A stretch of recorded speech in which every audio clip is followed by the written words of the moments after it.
Hi, I'm Jon Lieber, and this is U.S. Politics in a little over 60 seconds. Today's question is, now that President Biden signed the bipartisan infrastructure bill, what's next for infrastructure? The president this week signed a significant new investment in infrastructure, about $550 billion beyond the money that's already being spent in the baseline levels for the U.S. on infrastructure. And this is a big investment. It about doubles how much money the U.S. spends on infrastructure over the next 5 years. And the money's going to go to all kinds of places: roads, bridges, tunnels, water projects, broadband deployment for Americans, climate resiliency, electric vehicles. There's a lot of different things that are going to be funded by this pot of cash. A lot of the projects won't be seen for quite some time, however. Much of the money that gets spent on infrastructure in the U.S. goes through the Department of Transportation and then gets sent out through the states. You have to find contractors to do the jobs. You've got to identify the projects you want to spend money on. So the bulk of this money probably won't be spent until 2023, 2024, or 2025, and maybe even beyond that.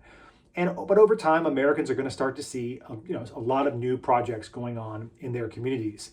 However, the thing that's going to have an even bigger impact on Americans' lives is the next phase of President Biden's spending plans, which is the much larger, probably about $1.5 trillion Build Back Better bill. And this includes a whole lot of subsidies for healthcare, potentially for housing and education. Certainly a lot of money is going to go towards green energy. And there's also going to be money that extends funds that were passed in the American Rescue Plan earlier this year to directly subsidize households with children and households below certain income thresholds. So some of these households will see as much as $3,600 in additional cash in their pockets as a result of the child tax credit that's proposed by President Biden. Timing on this is much more uncertain.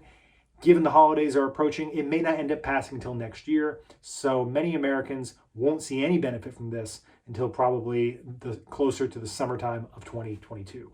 Thanks for watching. This has been U.S. Politics in a little over 60 seconds.